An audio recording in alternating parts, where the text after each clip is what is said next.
Yay! Young, thank you so much for coming on to the Studio Class podcast. You are one of our Masterclass guests, and I'm just so thrilled that you are here. I was wondering if you would kick us off and tell us a few things about yourself. Megan, thank you so much for having me. I am really honored. It means a lot when another singer wants to talk to me about musical things. So I appreciate this opportunity to have a nice conversation with you. My name is Ah Hong. I am a singer. I was about to say I'm a soprano, and I thought, yes, I am a soprano, but I like to call myself a singer performer. I've been performing professionally since 1996 or so. Yeah. And I'm also a voice faculty member at Peabody Conservatory. And I've been teaching since 2000 right before I got my master's, but I've been teaching at Peabody since 2005. Nice. So, and I have two children. I think that's Yes. part of my life as well. So Yes. that's my little bio in a nutshell. In a nutshell. I love Philip your life and that you bring to yourself as an artist and to yourself as a teacher, to yourself as a human in relationship. And so that's really why I wanted to have this conversation together. So I'm so thrilled. When I start the podcast, I always love to ask this question first, which is, what is an intention that you're currently keeping for yourself? Mm. I think it's been several years now that I've been thinking this way, but I don't think I've always thought this way. I am trying as a musician as well as a teacher, or a mentor, or however you see me, to make sure I remove I myself Yeah. from the artistic process. Uh,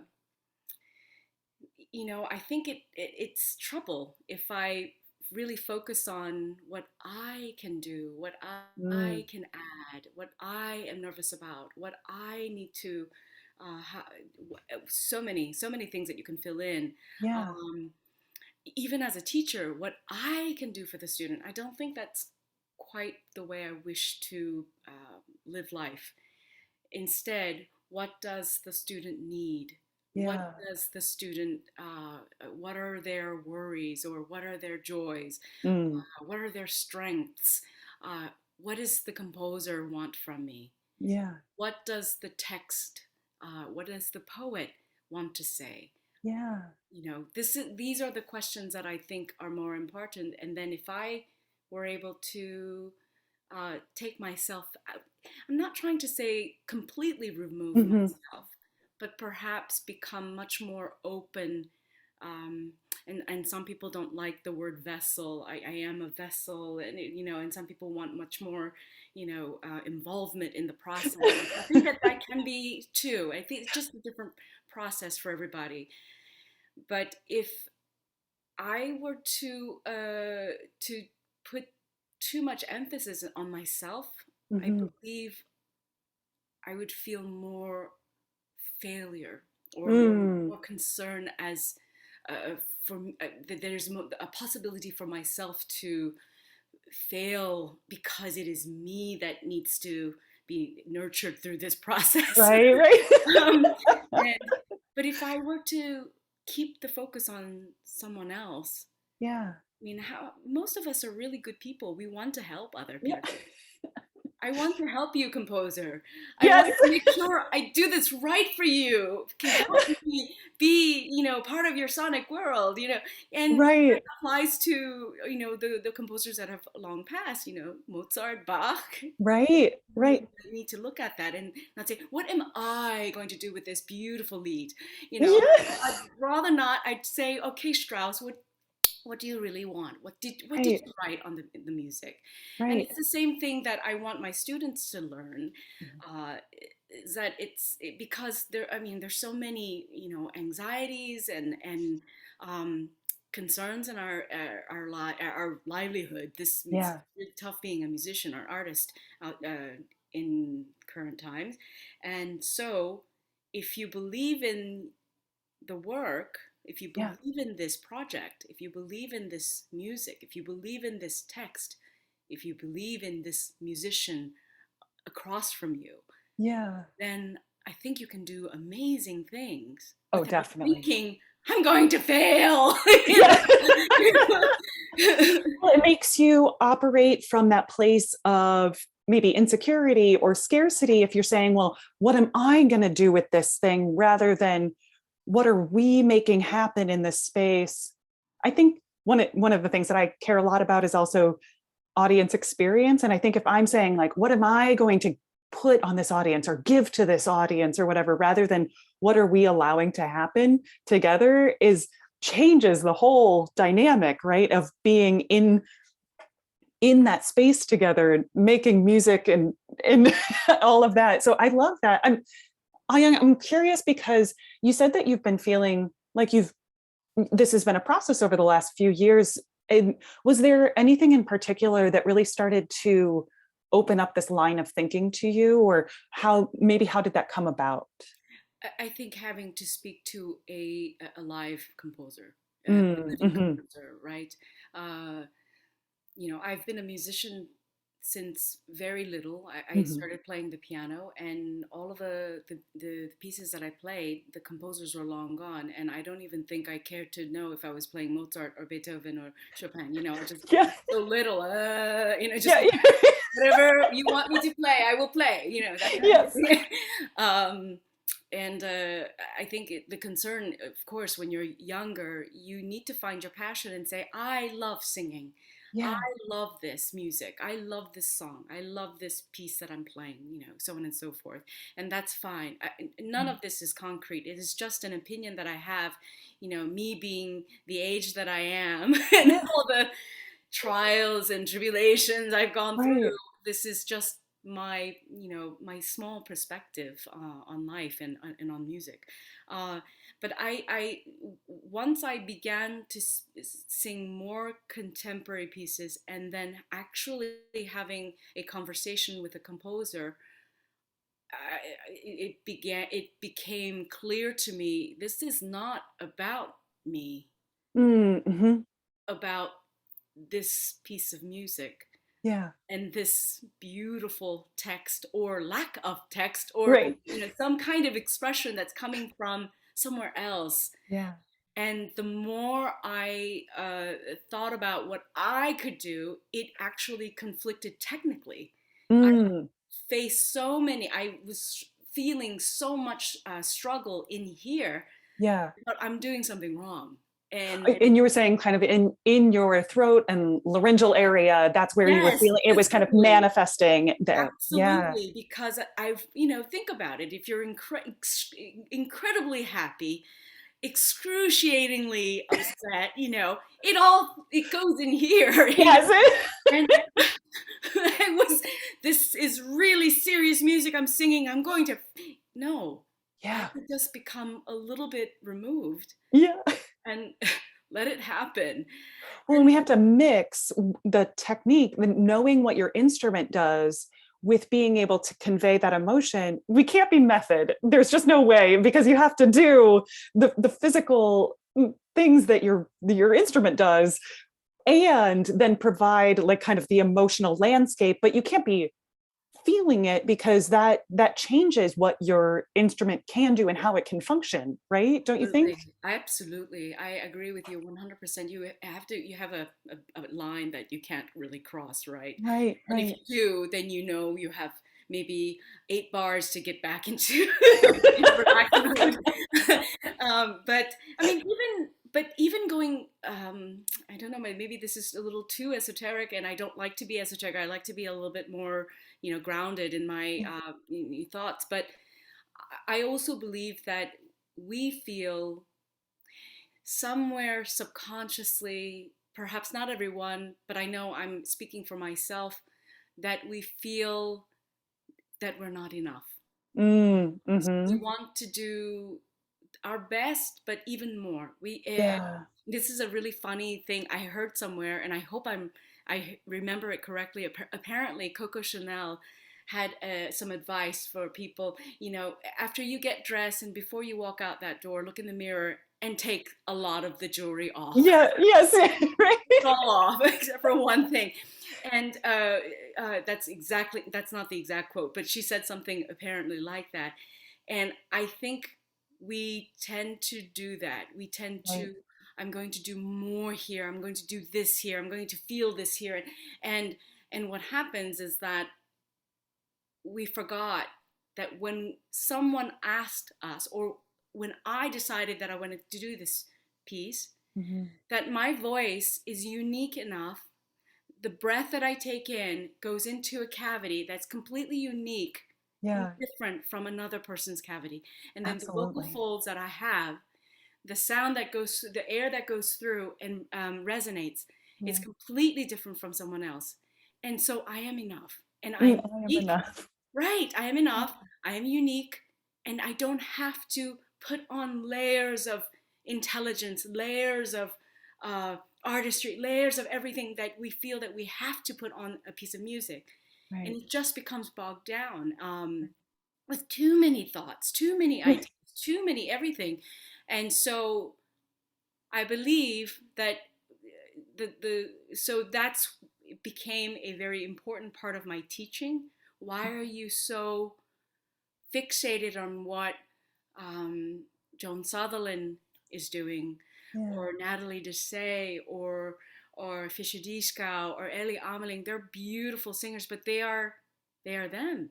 Yes. You know, I don't know. I think that I can be very sure that Ellie Ameling was very happy with who she was. Yeah. She is. And we should try to understand her beautiful artistry, but not subconsciously become her. Right. And Right. we should just discover our own instruments Right. and accept it. And that's so hard. It does. So It's hard. so hard. I wonder, you had mentioned about working with composers, and I'm wondering if composers are also always thinking about their craft, but kind of unveiling their voice in what they do. Have you felt that with working with composers, that you were also feeling more and more confident in your voice, your sound being enough? That what you were finding through that piece is exactly what that piece needed. Together you were finding your musical sound world. Absolutely. And I have a very interesting example. Yeah. Georg Friedrich Haas and Michael Hersch have written they have written pieces that did not, my voice was not in their thought process when they wrote the piece, but I sang their work, and it worked out beautifully for all of us. And so I was very happy that I was able to, to fill in the sonic world that they've created. That I Yeah. can just step into it and be a wonderful collaborator, right? Yeah.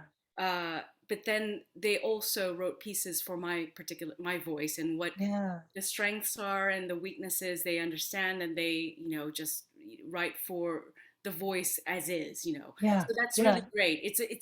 I feel very spoiled in that I don't have to think about it. I just go bah, and Yeah. it's like, yes, you wrote it for me, so why should I worry? Right. Like, I will just step right into this. Yes, it's. I mean, I feel so spoiled.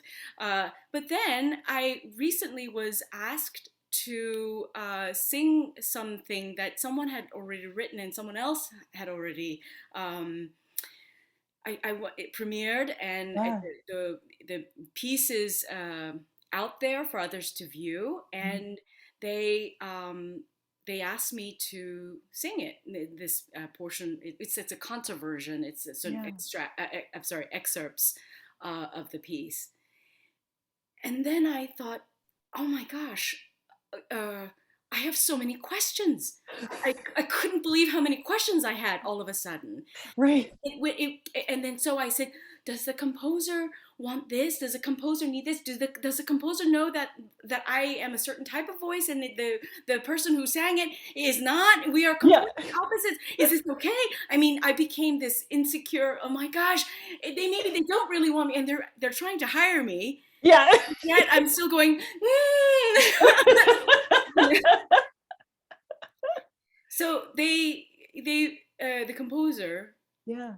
said, just do you. Yeah. Right. So yes, it's a process, isn't it? You Absolutely. must. So I think this applies to, whatever. If I were to pick up Mozart opera, which I probably won't at this time of my life, but if I did, I would have to have that conversation in Right. my head with Mozart. Mozart, what is it you're looking for here? And then you find the clues in the score.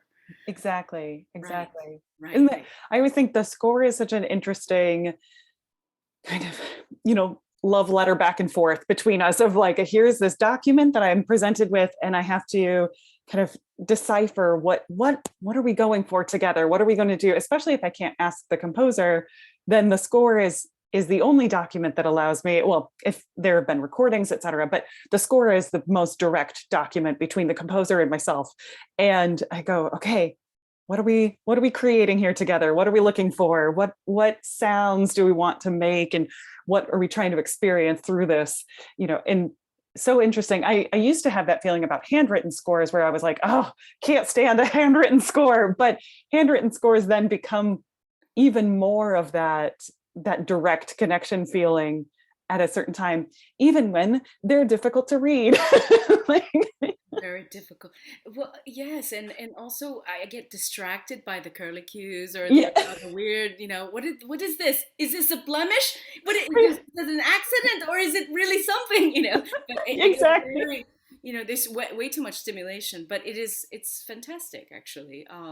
But I try to look at even the new scores. I try to look at it and try to see what, and listen to all the composer's music just so that I Right. can get a handle on, um, where are we? What are we Yeah. doing here?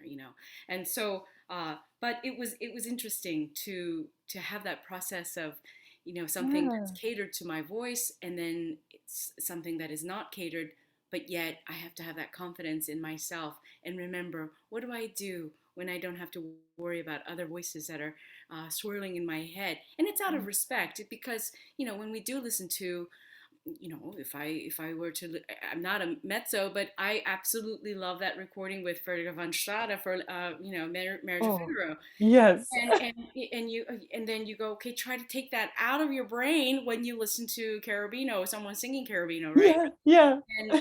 But that preconceived sound is so strong, and I think that's why, it messes with us, and Right. we're unable to remove ourselves from anything. Yeah. We keep comparing, instead of just listening really, really to what the music Right. is saying. Yeah. Well, and I think that's so interesting. I'm wondering for you as a teacher, when that intention kind of comes into your teaching, you're helping your students then process that same thing, which is take information, take those things as influences, but it doesn't have to become what you do. You're helping them understand what the difference is between being informed by something and mimicking or copying it, right? Is to say, you are enough, your thoughts are enough, you are valuable here in this space, you have something to bring, and you can learn from all of this around you. So I Yeah. think that's so interesting. And one of the things that I really appreciate about your pedagogy then is that ability to help musicians figure out the difference between supposedly taking on what they've heard and doing it exactly like that as the marker of success versus being informed by all of these resources around them and saying, this is how I'm going to bring it. I think it's very difficult. I'm probably guilty of it myself. If you were to ask me to do something I haven't touched in a long time, and I may just by accident slip into one of my favorite recordings, and Right. I it's because it's very hard to be honest with ourselves and to accept ourselves and go, what is your sound? I mean, it's just Yeah. really, really difficult. So Yeah. I think it's a process that one goes through with every concert that you are about to do, Right. whatever, Right. even a song, just one Hmm. song. uh, I find that, I find that really humbling, really, because I thought, oh, I'm very seasoned now. I've been doing this for a very long time. No, I'm really clueless. It's a bad case. I don't think it's that dramatic. I think. I don't think students like to hear me say, I am clueless.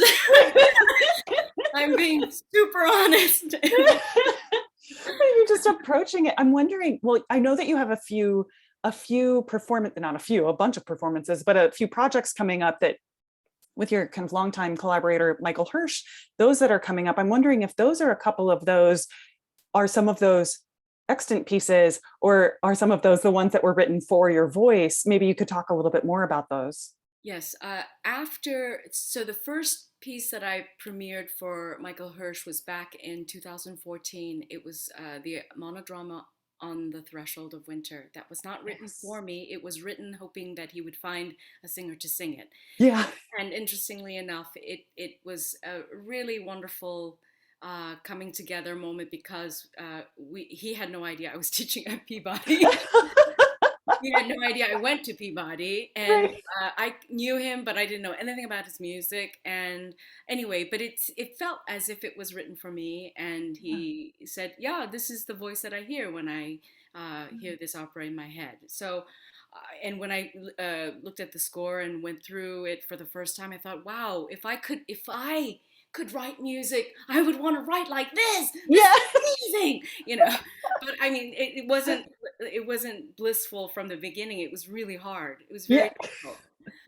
So from then on, I readjusted my technique, my thinking, a lot of it. I went through a massive transformation on what I thought one should do with Wow. technique, and what I should do with music, and how so the transition of let's let's focus on the score. Of course, Yeah. every beautiful musician out there will say, of course we focus on the score, but Yeah. I really, really focused on the score from Yes. the beginning, not really thinking about what I had to do, because I really needed to be absolutely almost unemotional, just so that I could Yeah. really figure out what is this person trying to say. Yeah. But so from then on, after that, all the pieces that I've premiered, and there are so many, I've lost count now. Yeah. It's been one or two every year since then. Wow. And so, yes, all of the pieces that have been written for voice have been for me. He is.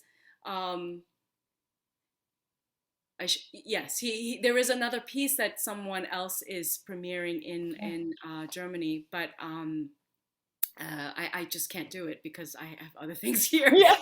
which is a wonderful thing for the composer. If your go-to Right. soprano can't do it, because it's a good sign from all of us, actually. Right. Um, so that's fantastic. So anything that I do of his from now on, it's been, the dress that you would get made by Oh yeah.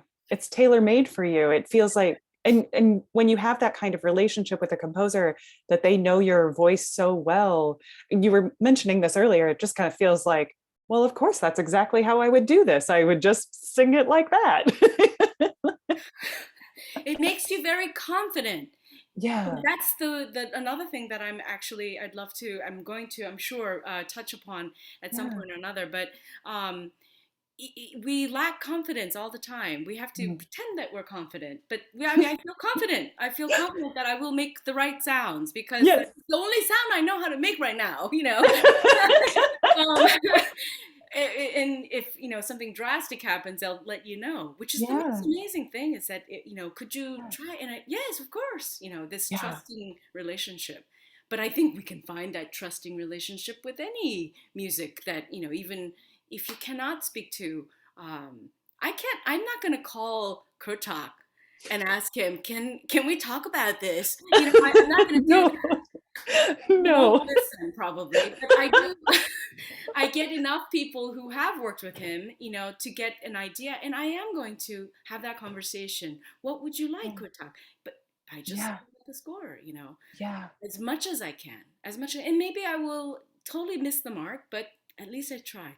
At least I tried, absolutely. you know, Yeah. take that And it's next. a process. Every year we learn more. And so every time we approach a score, we're bringing all of this that we've learned to that moment, to that moment. So even if you're, I think anyone who's listening, who's earlier in their journey, don't worry that you haven't built decades of that knowledge yet. You're still doing the same thing. You're still coming to the score, bringing everything that you know about it at this point, learning what you can, keep going, keep trying things. Yeah. So I wonder, Ayung, would you talk to me a little bit about a technical skill? We've talked a little bit about technique, but like, would you tell me a technical skill that you love to teach? This can be anything. And obviously everybody talks about technique in a specific way. So don't worry. This is just for you. This is just yours. Yeah, absolutely. And the first thing that I will say, well, actually, people have asked me, would you be interested in writing a book for Mhm. technique? And I said, no, never. I want that book.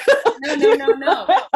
I mean, it's really about making sure that what I say is making sense for this particular person. Right, And right. maybe there are a lot of people who think this way, or a lot of people Mhm. think that way, and maybe you can, take it or leave it, that kind of thing. And we try to say that to our students, really take it Mhm. with a grain of salt, because maybe your coach will say something different, or maybe someone else will, and so we take all of the things into consideration. This is, I think, that this can apply to everyone. I believe that we are conditioned to look at music in a very visual way. So we see little, um, we call them little sprouts, the notes Mhm. with the head and the tail, little sprouts everywhere, or lollipops, whatever you want to think. But they're like, they go up and they go down. And we tend to go, and Yeah. we love the little dots that bounce up and down on the words, and you go, oh, I'm going to sing this song now. you know and I think we're very visual, Yeah. and I'm trying to take that element away by Mm. saying, it just, the breath goes in Yes. and the sound comes out. Yes. So your notes must not go, it must Yeah. not, it just goes out. Yes. Yeah. So your notes don't look like it's just like that because they were trying to indicate what pitch we're supposed to sing, how long Right. we sing, and where we go from that, what interval are we singing next. But it really, take that element away and just trust how it goes. Of course, in the beginning you have to, put the music into your body, just really Right. just hitting the piano or whatever you'd like Yeah. to do, and learn it. But then once you learn it, you have to just trust that this miracle of what singing is really a miracle. There are no keys to push. Yes. There is no fret to find. There is Yeah. no, there's nothing like that. You just have to go, ba, and you sing. Right. Right. It has to be, we're not going up the scale. We're just going out the scale.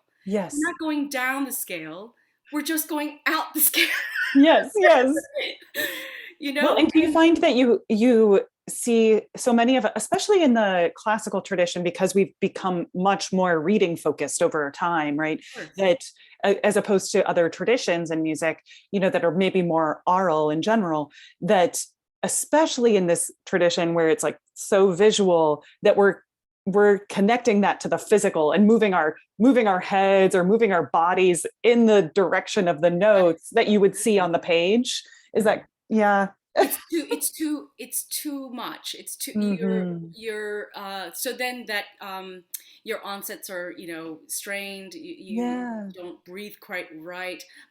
And breath is a major factor in this, because if you don't consistently have breath support, or allow the breath to freely move through these notes without Right. stopping because you want to make sure you got the right notes. Yeah, right.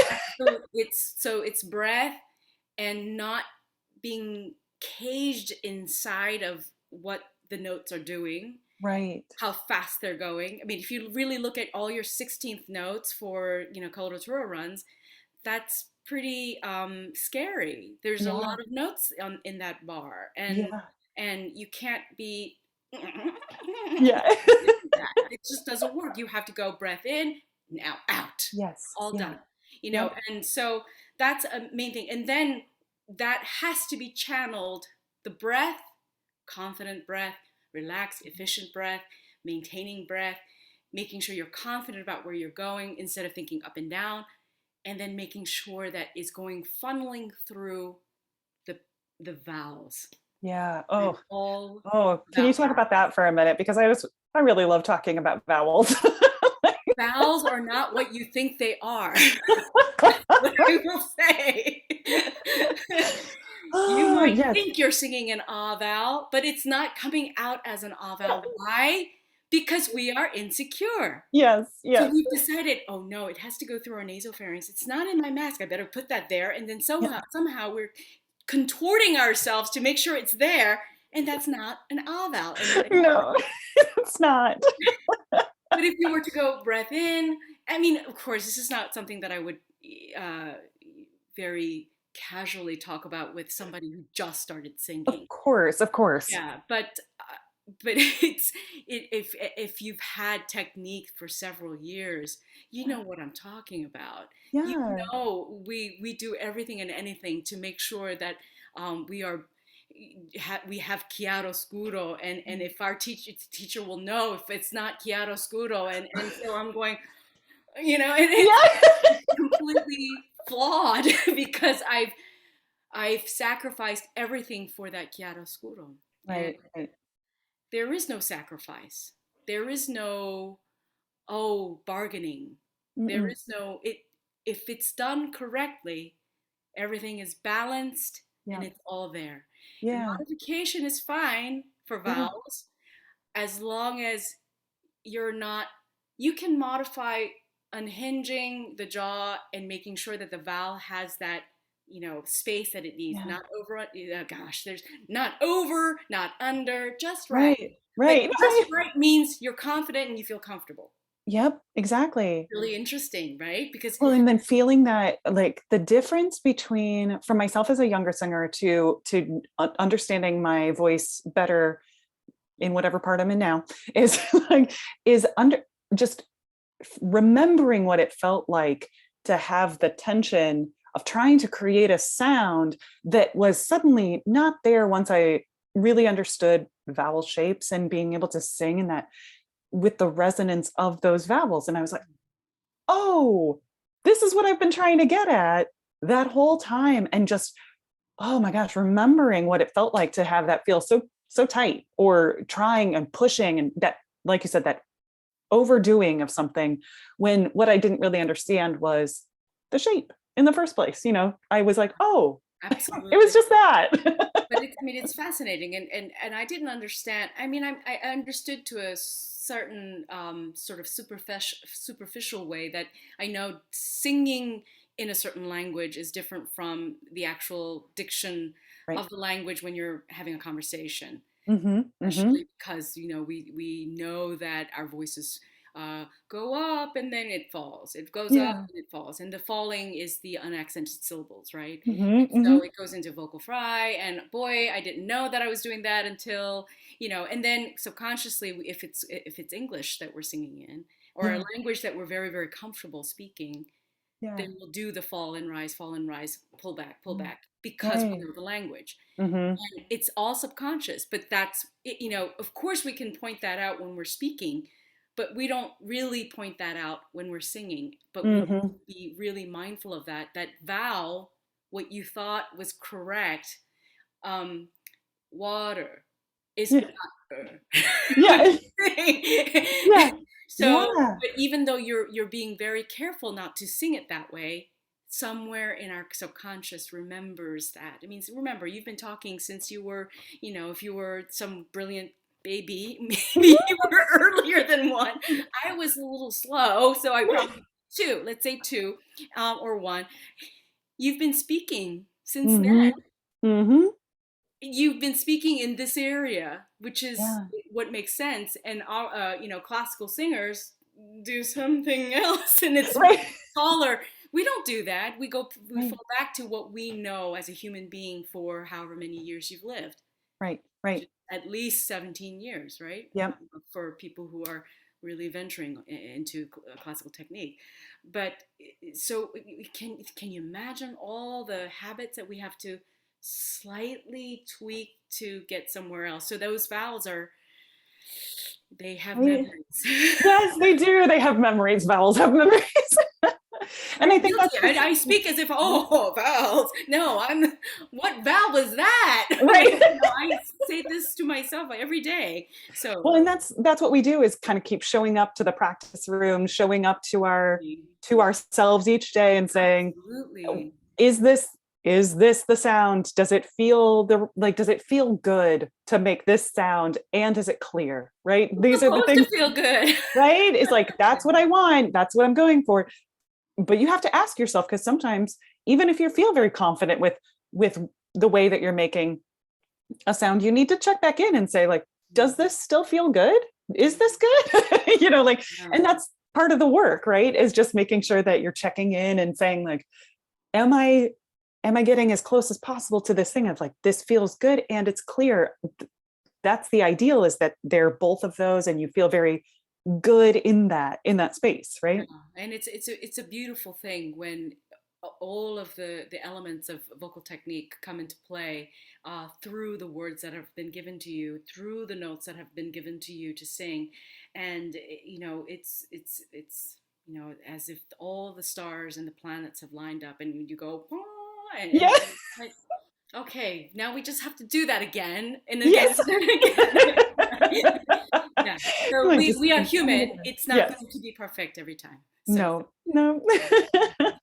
saying it's okay. Okay. Well, in a somewhat of a segue, because we were talking about technique, but then I also think about kind of our careers, the business side of our lives. And one of the things that I talk a lot about in this space, or when I'm writing, is what I call micro actions, is like really breaking something down.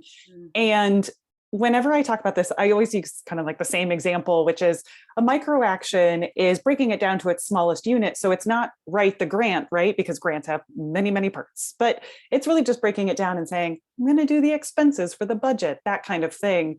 Mm.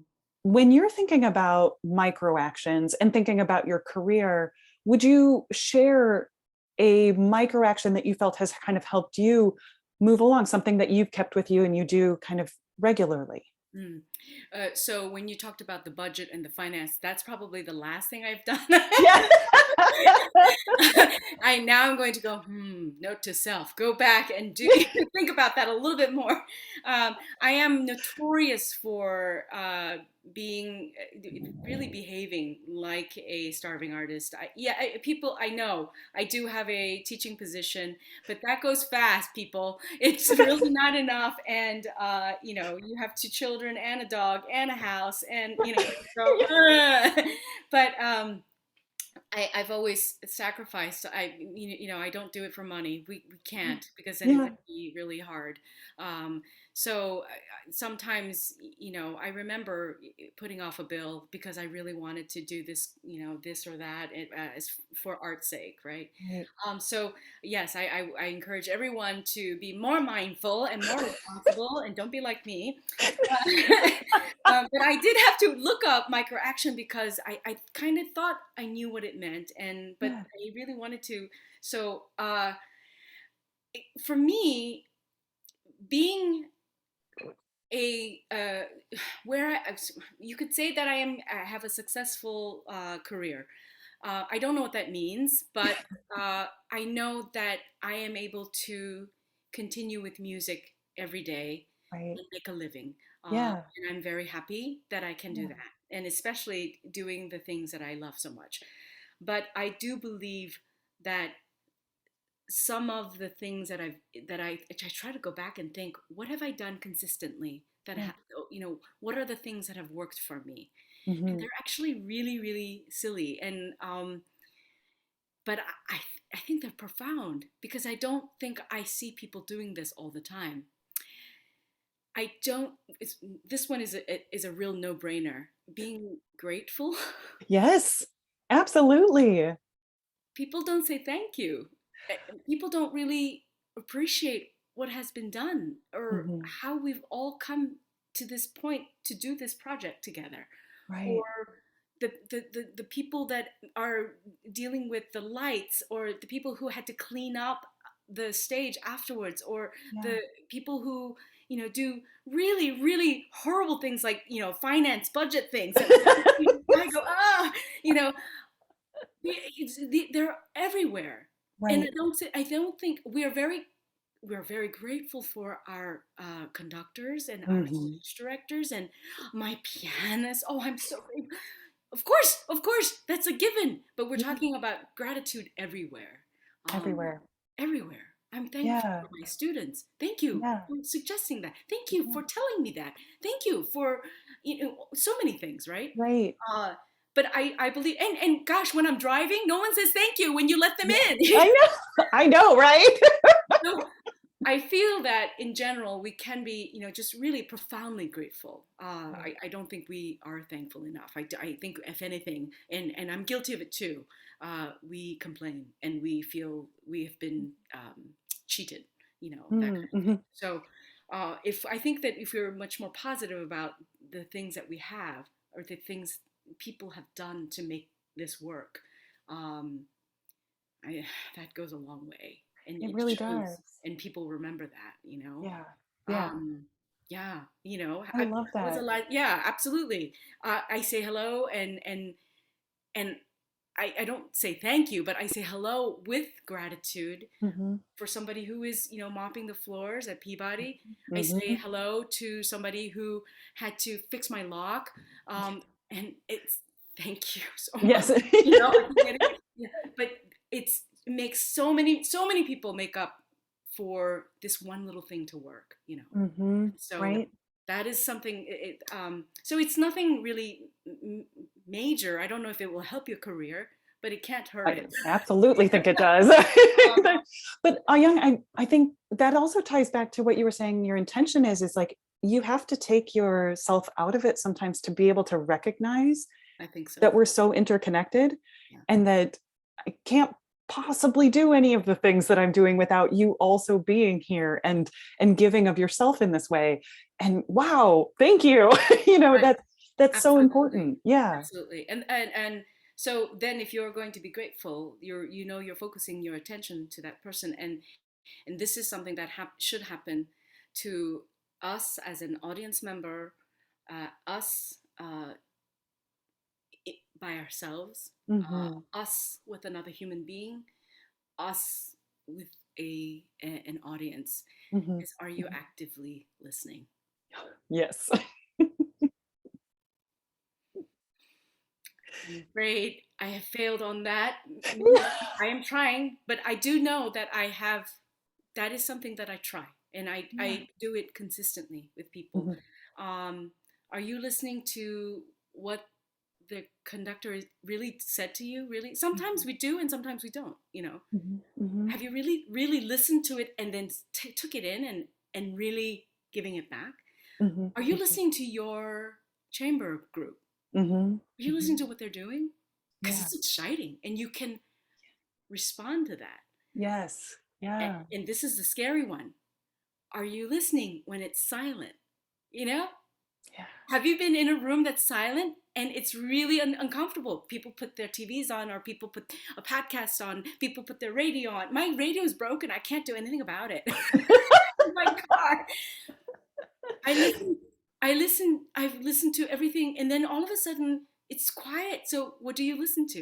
You Hmm. listen to Hmm. your fears. You listen to Hmm. your demons. You listen Hmm. to your hopes, your dreams. You listen to that voice that really rarely gets to speak.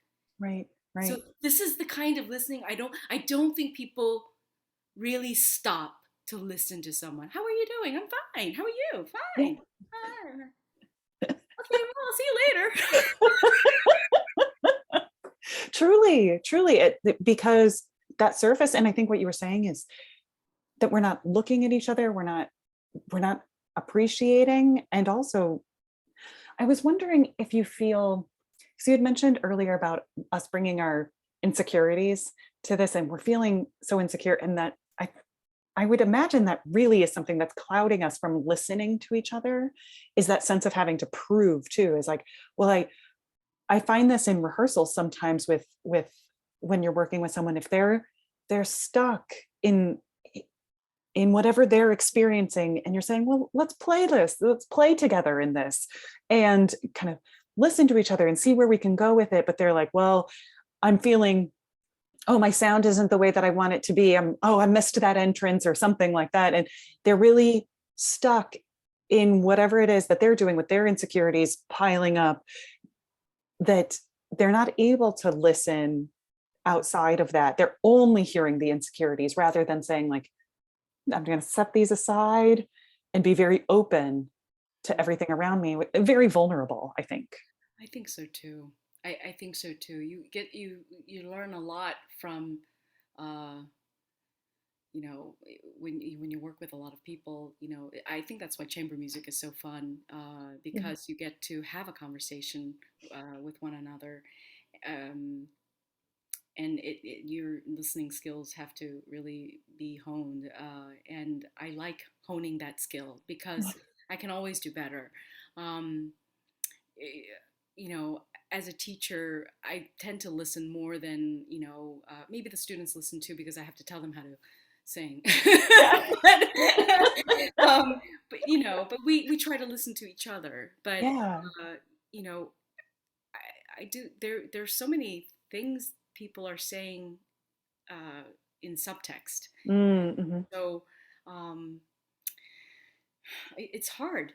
I think too many things get in the way, and Mm-hmm. you're absolutely right to bring our earlier conversation of trying to remove ourselves just a little bit so that something else can be in the Mm-hmm. spotlight. That'll help. I think if all of us did that, we'd probably maybe wouldn't have so many wars. But um, I do believe that it's helpful too. But we are insecure. We have a lot of things going on in our brains that prevent us from really stopping to listen to someone. So it really freaks me out when we were we had gone to a concert. Oh, it was wonderful, wonderful. Oh my goodness, that was great. I loved it so much. And then we're going in. Somebody just said, "Hi, how are you?" And I said, "Oh, I'm good." And no, really, how are you? Yeah. And I was in shock, and I wanted to cry. I'm not well. I really am not. But it was amazing, and I couldn't believe that. And I looked at them, and I said, "Me? You're asking me? Are you asking me? Are you asking them?" And Yeah. it was the most profound thing. I mean, it heals. It It heals. does. It's super super healing, and I mean, what can happen if we all did that on stage? We did that with Mhm. our audience. We did that Mhm. with ourselves. Um, I know for a fact that when I listen to my teacher or when I listen to my conductor, my pianist, I know things will go swimmingly well. Yeah. And they Yeah. remember, and you get rehired because Mhm. that person listened. You know. Right. So Right. it's just for Yeah. that. If you want to get rehired. Right. I mean, listen, we all want to get rehired. We all want to live better lives. So that's a little bit of a yeah, true. But If it's they, so but true. right? Yeah. Don't you It's really connect with somebody who's really listening to you? yeah. Yes. Yeah. Well, and that's also what you were saying about just being present for the people that you're making music with, and even anybody who's in that space, right? That you are working together with, is take that extra moment to say, like, how are you? Let's Amazing. let's have this bond together here. That's not going to happen with everybody that you work with. It's okay. Sometimes personalities are not the right matches for each other, but the people that you can do that with, take that extra moment, not just to be like, oh, here we are together doing this thing, please ask me about me, right? But saying, like, Yeah, yeah, hi, I'm going to relate to you as a human here, like, thanks absolutely. for doing this. Absolutely. Absolutely. And it goes a long way. Just being emotionally, in a a better place, makes you sing better, makes you play Yeah. better. Yeah. But then going beyond just this human relation is, if someone said, "Oh, I really like it when if we were to do this in this particular movement or Yeah. whatever," and perhaps you may not have been able to produce that right away, which I encourage people to be very flexible and try to create that Right. magic happen right there and then and Yeah. then. Someone says, "Can you really lengthen this and don't breathe there? Really lengthen this and don't breathe there." Right. No, no. But if you can't, I understand. But the conductors love it when you can just fix it right away. Right. So right, they don't have time. So and if No. you're going to do an oratorio or a concert work, you have maybe one rehearsal and then you do the concert. So you better Right. really do what they want. And so there's not enough. That's just listening. You go, you want that? I do. It's Yep. as Yep. simple as that. But of course, it's very difficult. But because you have to train yourself to be very, very malleable. But I remember in specific rehearsals where the instrumentalist or whoever, I want to do this or that, and it was at that time I couldn't give it to them, and I said, "We'll work on it. I'll work on it." And we had many rehearsals, so we had Yeah. the luxury to do that. The next time I saw them, and they said, Yeah. What? You really took me seriously. Yeah. Why would I not?" Right. And you're like, you asked. Yes, I want to try it. Absolutely, absolutely. But people are amazed Hmm. by the Hmm. simplest things, Yeah. Yeah. because maybe it's not happening Yeah. enough. So, Yeah. Well, and I love what you said. I think one of my favorite practice techniques, especially in chamber music, if you're working together this way, is if somebody in the group says, "Can we try it this way?" Go ahead and try it. You're not going to waste anything by being like, "Oh, well, I don't know, I can't, and my done it that way. like technique and yeah." No, just go, "Okay, let's give it a try." And like sometimes it opens the door to something else, or sometimes you're like, "That's good to know," and move on from there. But Absolutely. if someone in your group says, "Can we try something here?" Try it. Go for it. Yeah, no, it makes, again, the insecurity comes into play when you've never done it that way and you think that it might expose your insecurities or your Mm. weaknesses. Hmm. Uh, we all have weaknesses. We all have this or that. And, you can't get better until you expose them. And, Right. when people are so afraid to make a mistake, they're making mistakes. Yes. Been there. Yeah. I'm going to be tight right now just so that I can get through this because I feel very insecure about, this phrase. Um, yeah. And I say, why not in your practice time or in a rehearsal, be daring and do it the way you think it's supposed to be done, but you think you're going to crack, or you're going to do something strange pitch or whatever. Just try it. Just try it. Yeah. And go and be unbiased about it, and then just be very logical and go, wow, I made some really horrendous sounds. Why did I make that sound? Oh, because I didn't support. Because if you're so emotional about how much you made a mistake or how you did this, Mhm. you made a really terrible sound or whatever, you will not ever progress. Right, right, right. Yes. It's You like can't go anywhere if you're not giving yourself any room. awful. We're so mean to ourselves. We are. No, must be perfect now. Right, right. Be tight instead. Well, get through it as much as you can. Just get through it. It's terrible. It's so Yes. yes. Oh my goodness. I definitely resonate with so much of what you're saying. And yeah, right. We've all been there. We all catch Absolutely. ourselves doing it, and you get into a new situation where you really want to make sure that you're doing things right, and you'll catch yourself doing it, and you got to go, okay, nope, let it go. I'm open. I'm ready to try things. Here we go. Absolutely. Speaking of trying things, Yes. I love to talk about repertoire. We don't have to go, on and on, because I'm sure we could talk about repertoire all day long. But I want to know, what's on your repertoire wish list. You can also talk about, any of your projects that are coming up. If you, just kind of let me know what you're thinking, and just like anything that's kind of repertoire in your life. So, people. I also ask these questions. What is your favorite symphony? What is your favorite performance? What is the best experience that you've had? Which ensemble were you the most excited about? All the things. I get very excited about those questions too. But I'll be very honest with you. Whatever piece that I'm working on is the most important piece. I love that. Yeah. It has to be, because you've decided to take on a project, decided that you want to be responsible for it.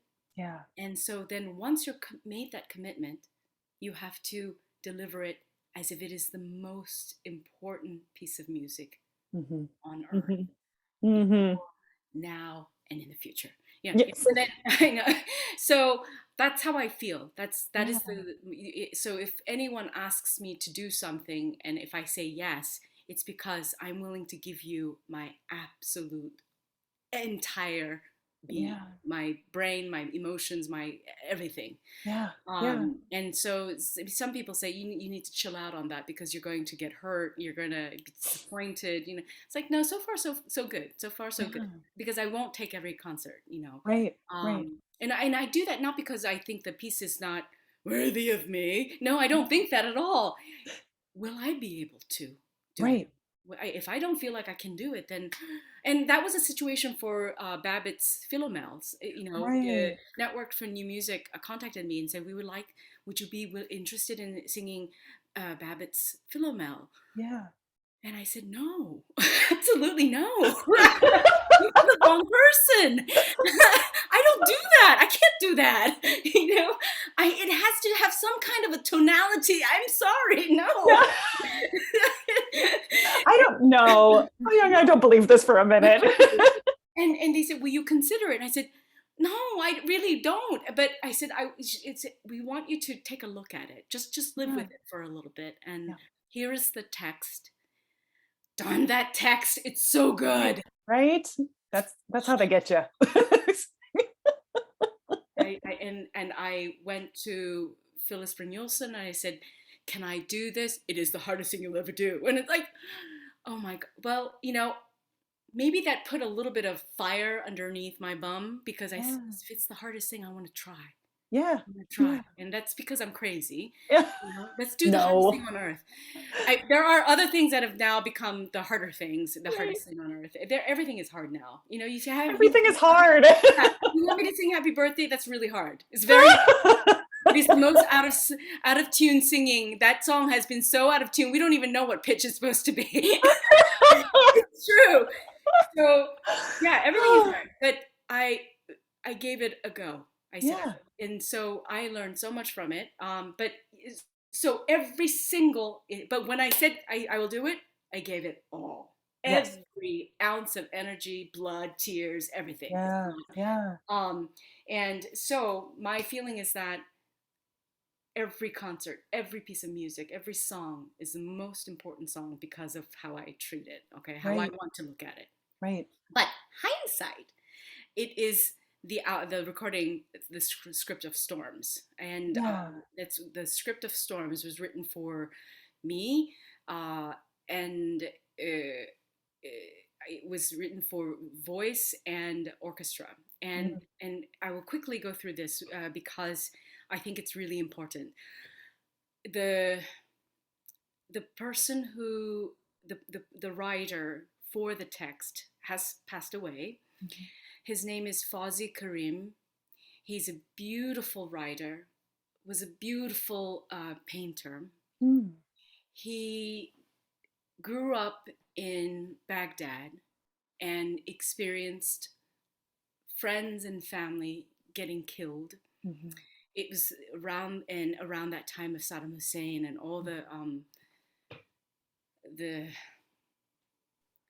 hardships, the pain, the things that we don't know anything about in person. We hear about it, we read about it, we watch it on the news, but we don't experience it ourselves. But this person has, and they had to move away from Baghdad, and he had to relocate in London. Wow.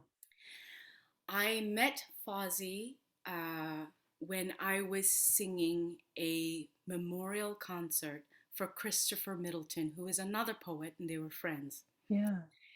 Christopher Middleton is a source of great inspiration for Michael Hersch. So he's written pieces that coexist with his poetry, the Vanishing Pavilions, the piano work that coexists with his poetry. Wow. And when he passed away, the family asked something from Michael because he was very close to Christopher Middleton. So at that, I sang a new piece. At that time, the piece was for only voice and horn. So it's very, very portable, right? Right. So, but then that actual piece became voice and ensemble. Wow. So same vocal line and text, but it became much more fleshed out, right? Right, right. So that is the other piece, Cortex and Ankle, with voice with me and ensemble clang, and that's on that recording. Yeah. But because of the memorial, I met Fawzi Karim. Yeah. So Fawzi Karim came over to me and he said, I speak English, but sometimes it's, difficult to understand, but I got your message. And, he put his hands on my face and he said, I got your message. I got the music. I got everything. And because of the generosity of his culture, please eat with me, have a meal with me. So Michael Hersch and myself had shared several meals. Yeah. He said, so we've had correspondences, and he said, I want to hear you sing my text, my poetry. And I said, I do too. I don't know how to just phonate them right now. I don't know how. I'm just not that imaginative. And I was like, okay, yes, I'm sure Michael will write something. Yes. Michael did. Yeah. Wrote a piece for voice and orchestra. It was supposed to be done with the BSO in Baltimore. Yeah. For some complicated reasons, it was never done. And then Fawzi passed away. And then BBC Symphony Orchestra picked it up. So we went all around trying to get this done for Fawzi, but then it ended up being in his backyard. Right. And so this recording has the script of Storms, the actual performance with BBC Symphony Orchestra, his family, and his brother who looks exactly like him. I was in shock. Oh my goodness. They look that much alike. And I just went, oh my God, it's Fawzi come back to life. Yeah. I know. He goes, I know. Yeah. And I went, and then the other recording is of me performing with Ensemble Clang. Amazing.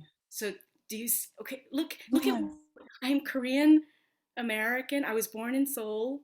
I studied here. I was told never to sing, but I did it anyway. That person was clearly wrong. There were so many people who told me. No. But it's okay. That's another story, right? And here's Fawzi having the most, a life that I would never know, and I want to hear about it all the time, so that I am grateful, and I don't want any of that kind of hardship on anyone, and so that we can be better human beings for each other. Yeah. Him from Baghdad to England, meeting at a funeral. I mean, this is why music and art are so important, because it brings unlikely folks from very far parts of the world together. Right. And why else would you do art? Right. Definitely not for money. I will say that again.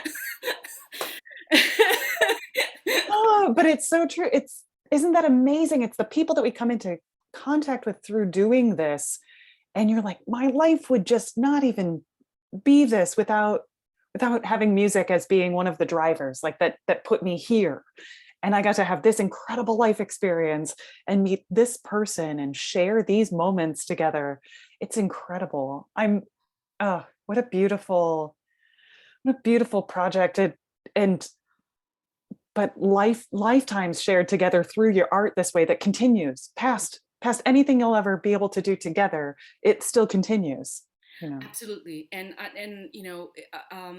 be the first one to admit I started singing because it made me feel better. It Yeah, made me feel wonderful inside, and so it was about fulfilling yeah, me, and that's okay because you have to start somewhere, And however you get started, other people are much more noble. I started because I want to do something for the world. Blah, blah.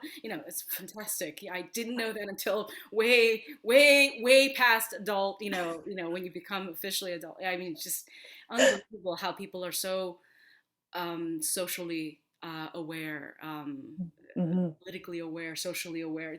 I mean, I'm just blown away by so many intelligent musicians out there, artists out there. yeah, Um, but this is, I believe that we're not just in this as entertainers. yeah. We're not just entertainment for when you come home and you want to put some really lovely. You can't do that with our music anyway.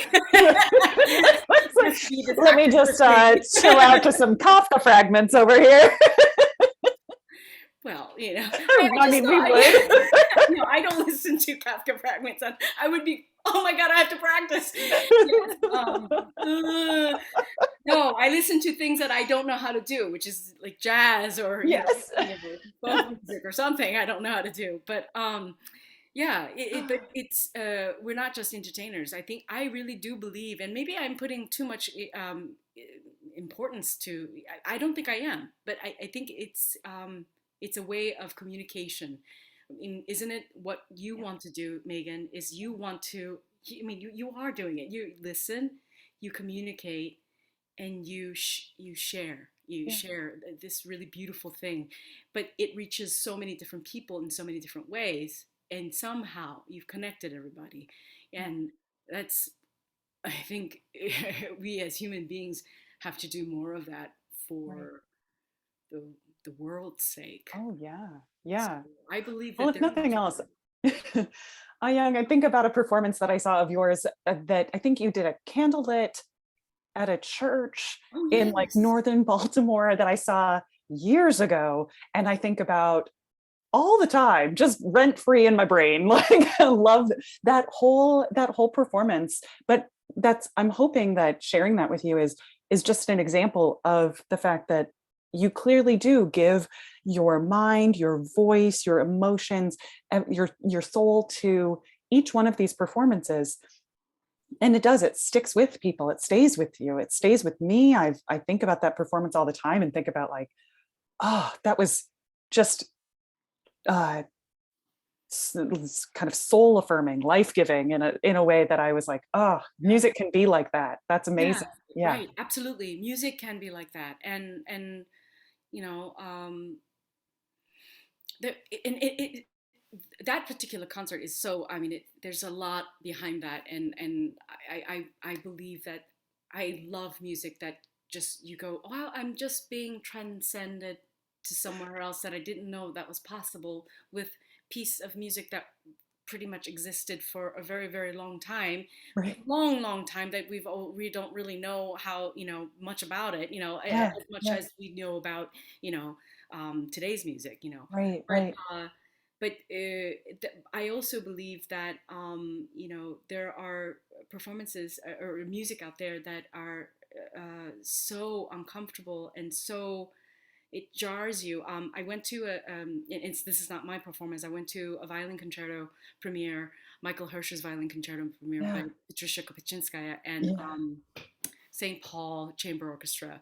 Yeah. And so I was so excited because I get to just relax. I get to just go to a concert and go, wow, and I Yeah. can have a glass of wine and I don't have to worry. So it was a really wonderful treat. Yeah. And I'm at the bar before I go to the concert, and I'm having a glass of wine, and someone said, "Are you going to the concert?" And I said, "Yes, I am." Yeah. And I'm so excited that they were interested that I was going to the concert, and they said, "Oh, it's a fantastic concert, except for the experimental piece." And I went, Oh, no. and I said, "You mean the new piece by Michael Hersch?" And he said, "Whatever." And I went, "Oh my Whatever. whatever."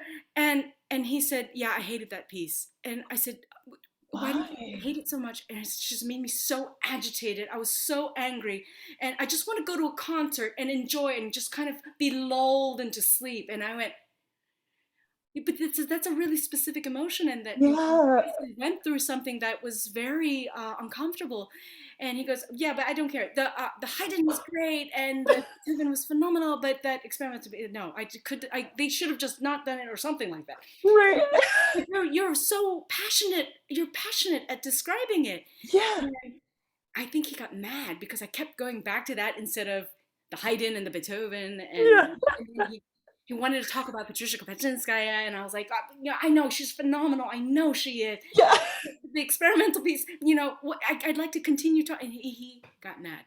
He slammed his hand down on the bar Oh and my said, God. "Listen, if I'm having a terrible day, I can recall on that concert and relate to it. But I don't want to have a bad day, and I want to go to a concert and feel good."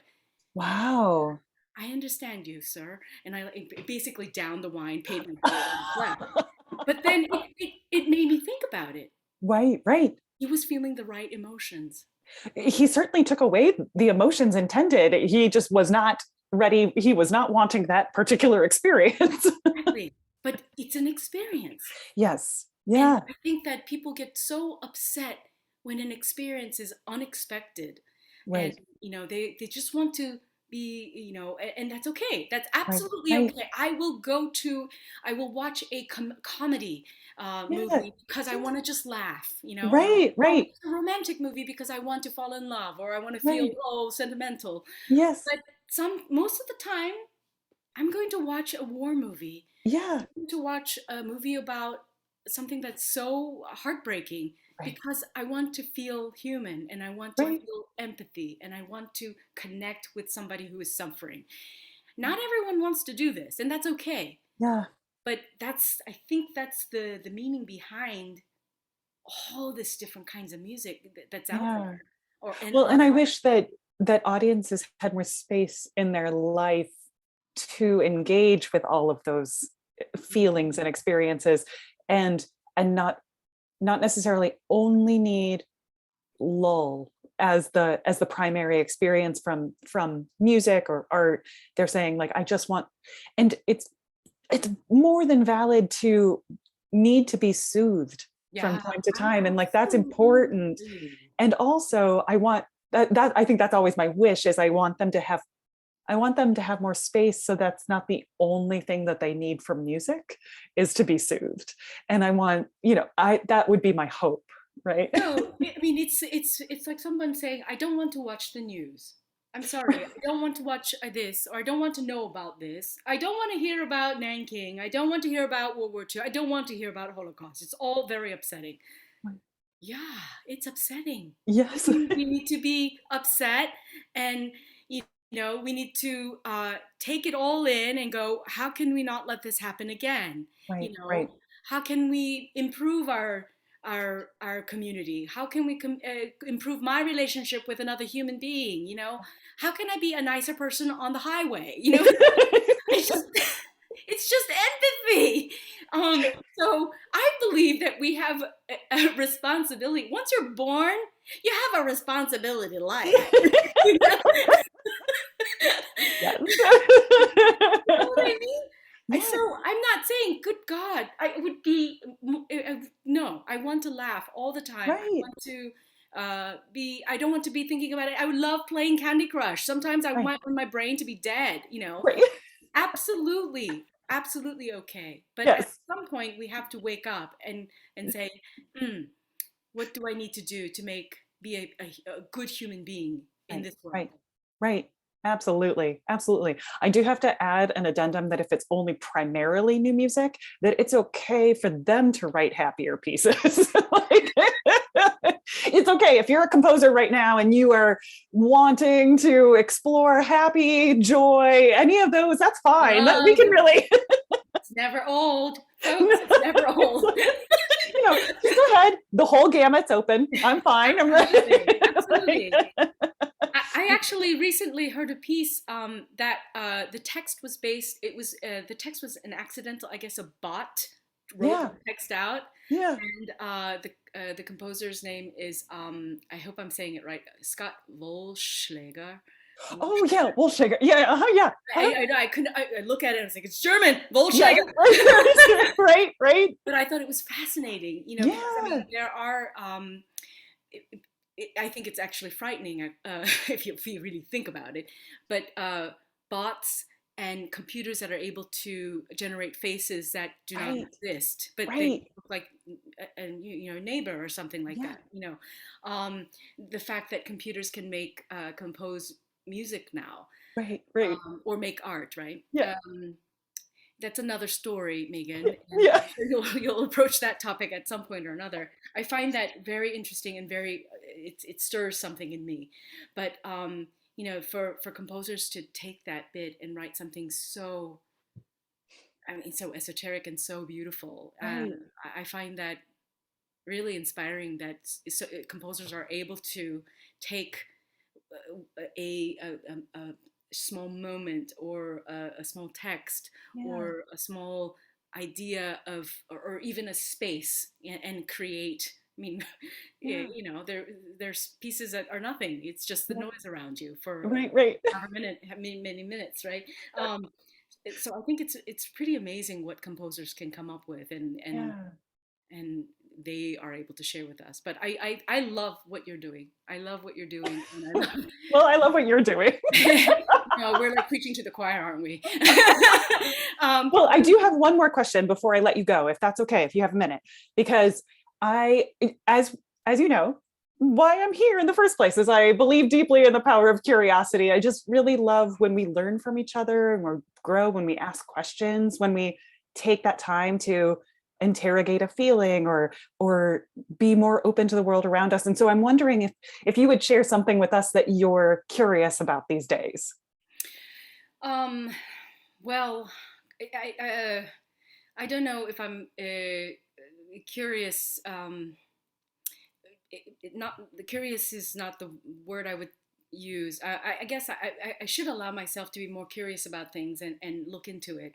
I think that I have been dealing with a lot of,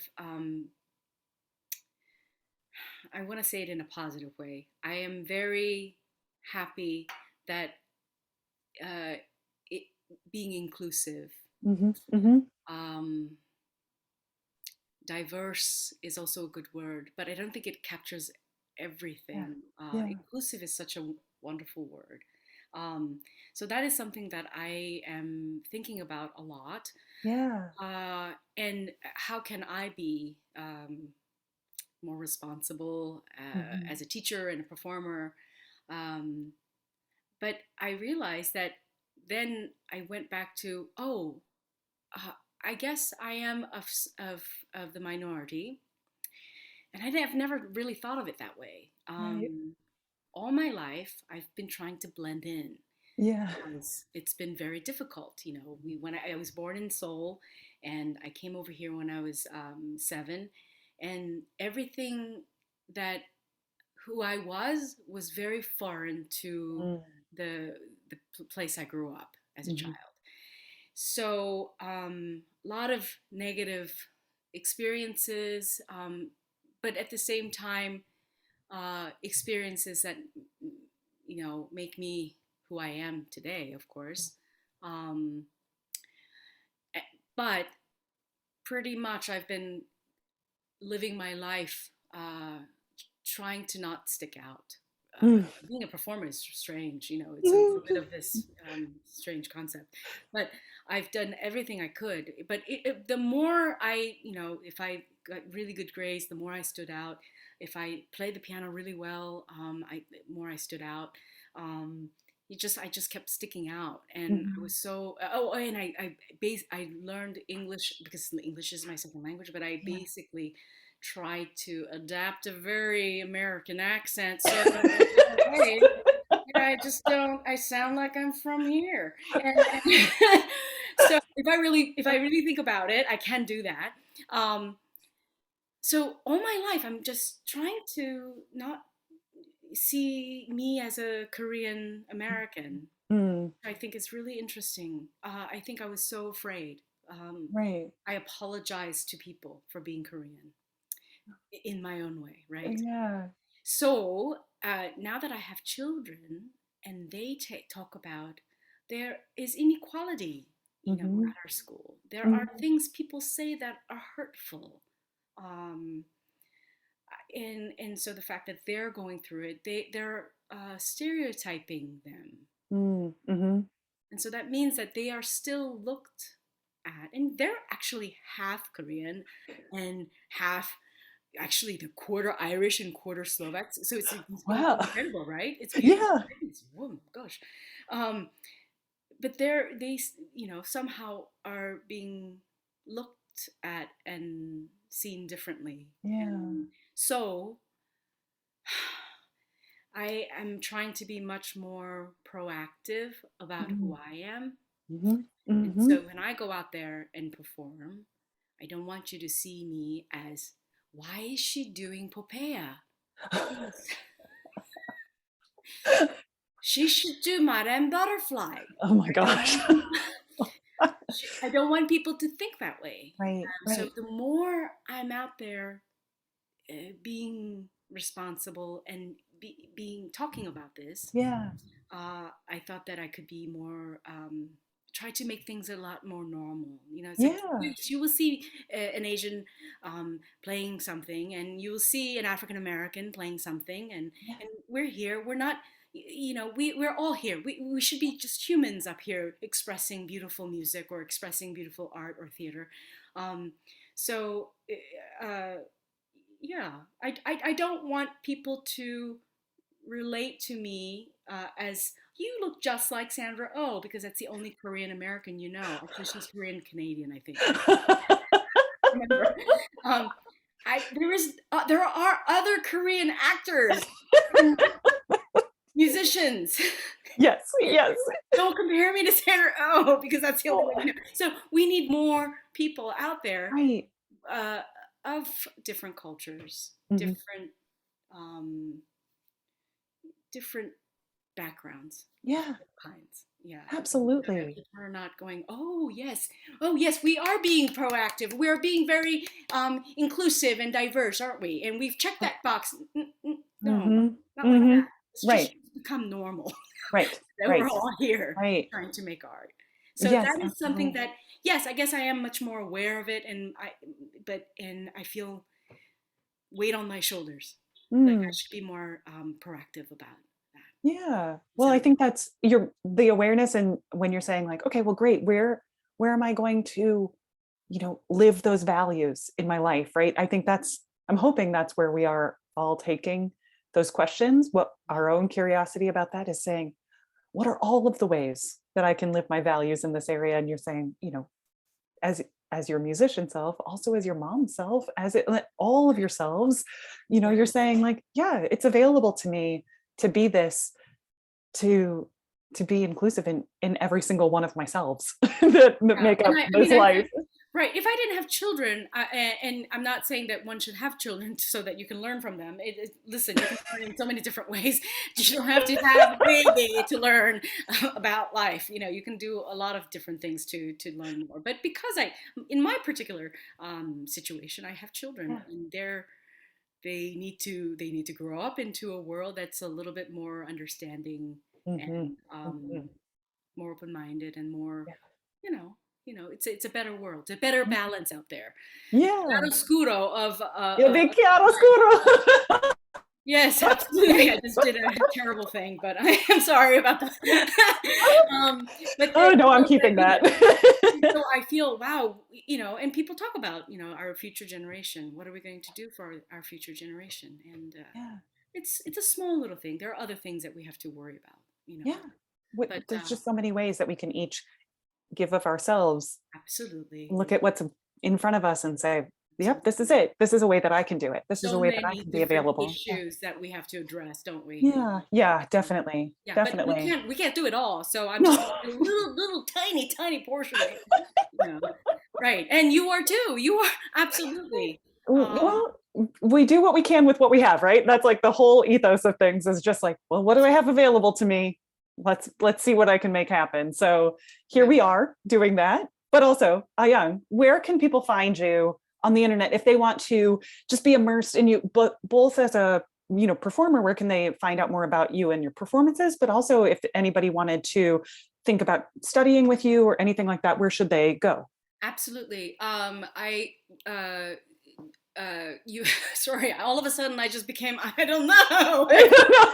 I don't feel myself. Don't worry. I'm going to put these in the show notes, so anybody who is following along, just check the show notes. Sorry.